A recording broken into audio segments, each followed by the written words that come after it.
Bismillahirrahmanirrahim. Assalamualaikum warahmatullahi wabarakatuh.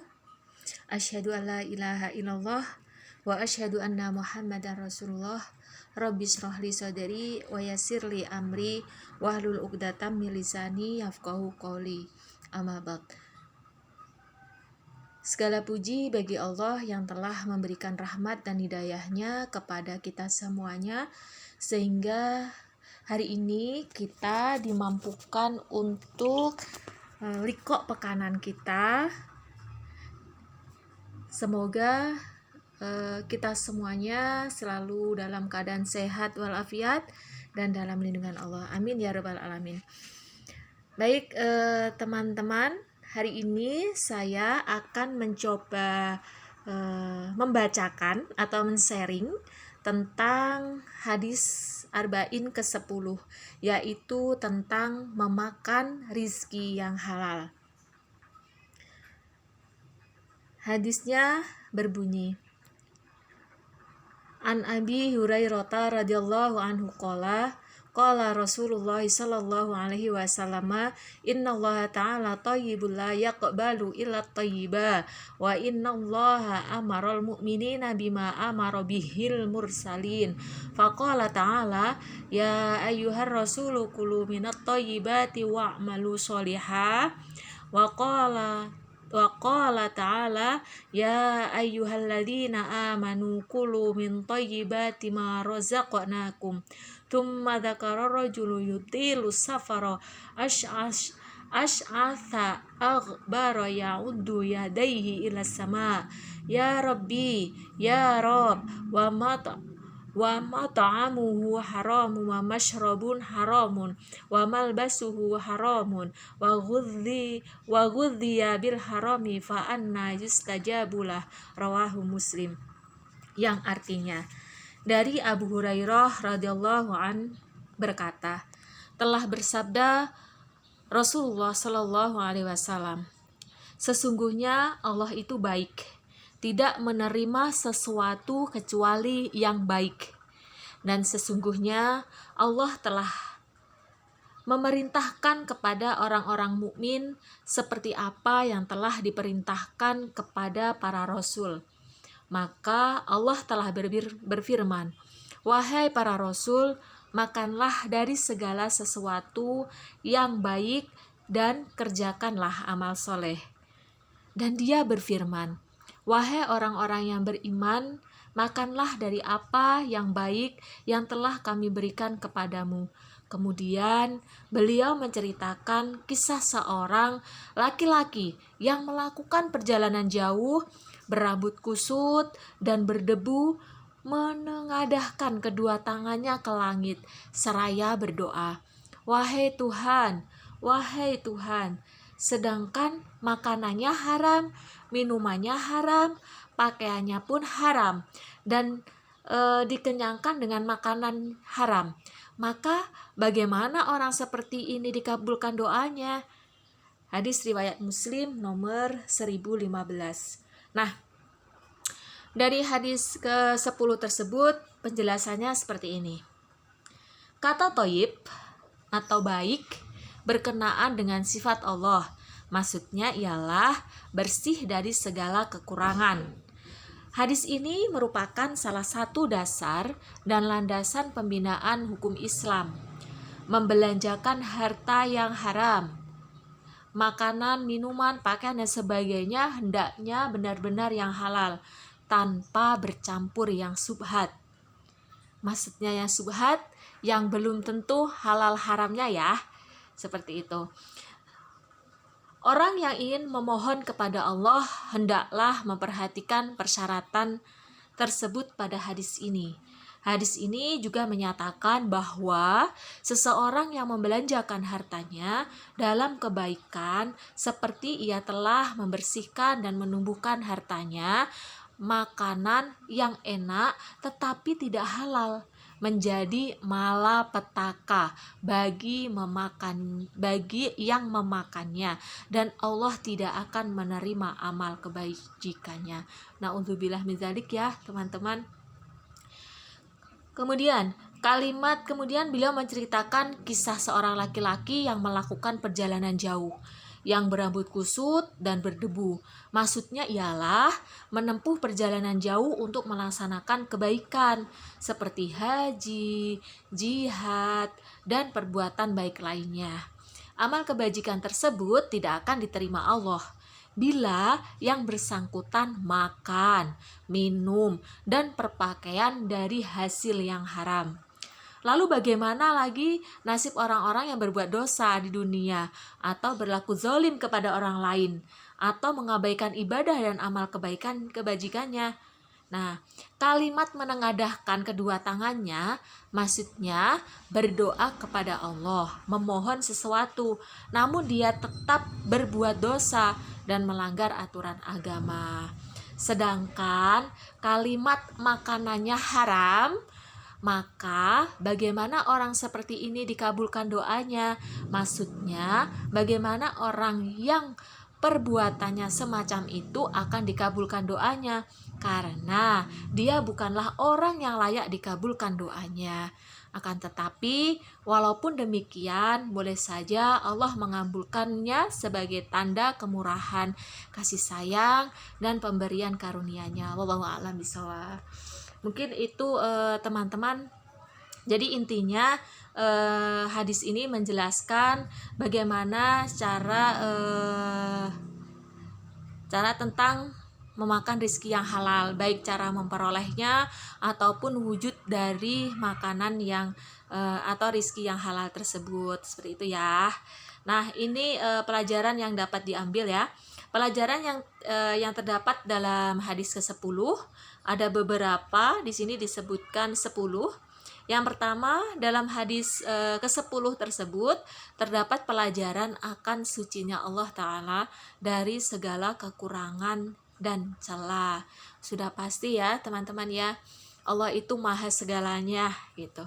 Terus yang kedua, Allah Ta'ala tidak menerima kecuali sesuatu yang baik, maksudnya yang halal ya, tidak subhat. Kadang ada orang-orang tertentu kalau barang yang subhat belum tentu itu halal haramnya, baik cara memperolehnya maupun zat dari barang tersebut itu tidak akan mau gitu.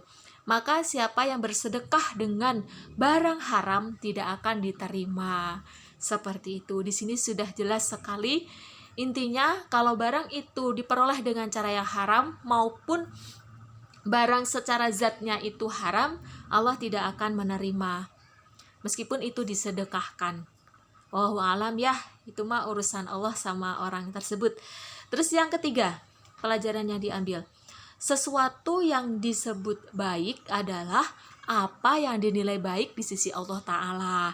Maksudnya kalau Allah sudah menilai itu baik, udah pasti baik gitu menurut kita semuanya. Tapi kalau menurut kita itu baik, belum tentu menurut Allah itu baik. Intinya seperti itu. Jadi intinya kita itu hanya biarkan Allah yang menilai nilai baik, tidak keluar dari koridor atau larangan Allah gitu.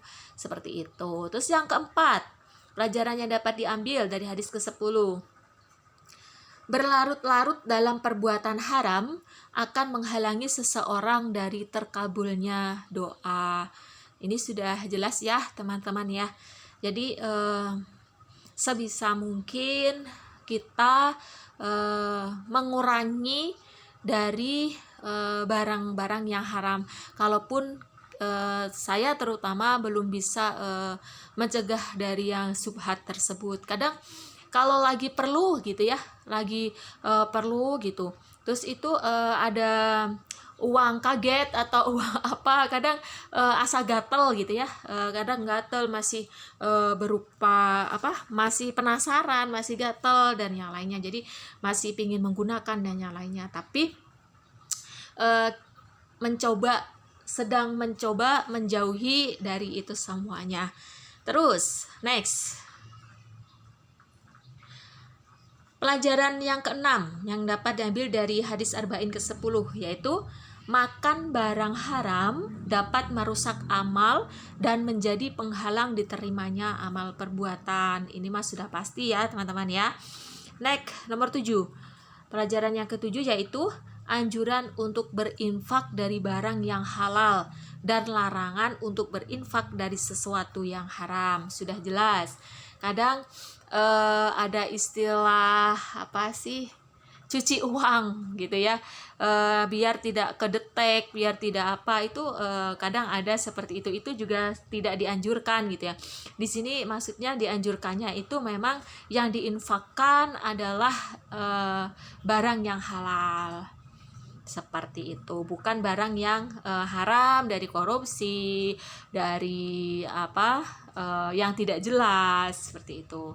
Pelajaran yang ke-8 dari hadis arba'in ke-10 yaitu seorang hamba akan diberi ganjaran jika memakan sesuatu yang baik dengan maksud agar dirinya diberi kekuatan untuk taat kepada Allah. Berarti intinya di pelajaran yang ke-8 ini kita kalau kita diberi rizki oleh Allah, ini maksudnya kita niatkan untuk kekuatan ya, untuk diberikan kekuatan untuk taat kepada Allah, untuk melaksanakan ibadah, untuk fisabilillah, seperti itu maksudnya. Nomor 9.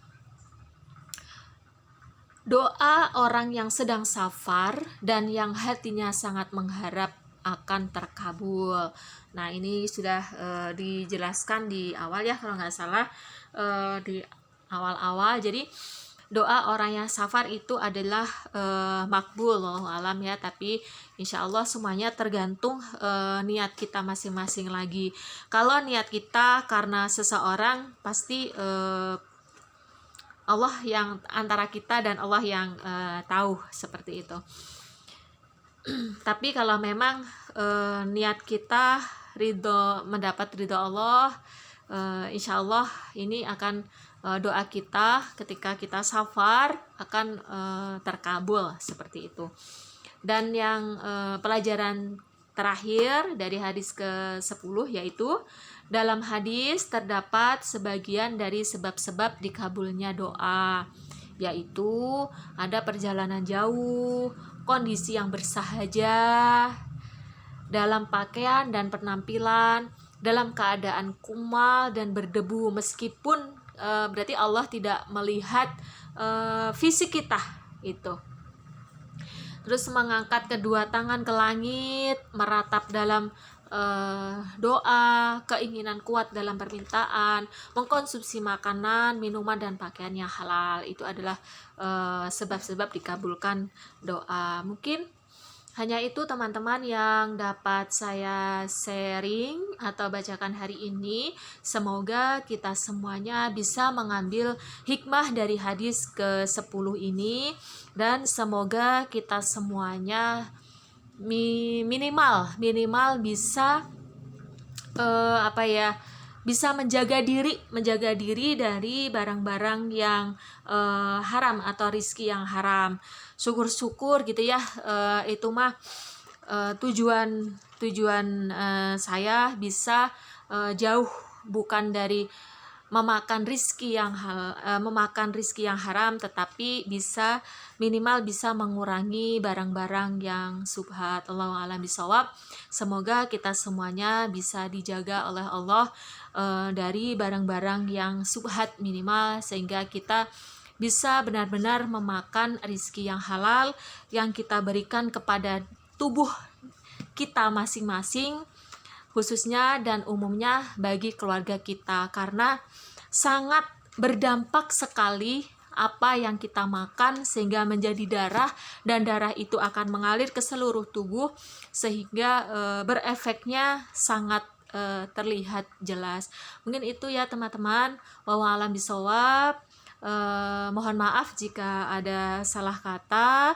Billahi taufiq wal hidayah. Wassalamualaikum warahmatullahi wabarakatuh.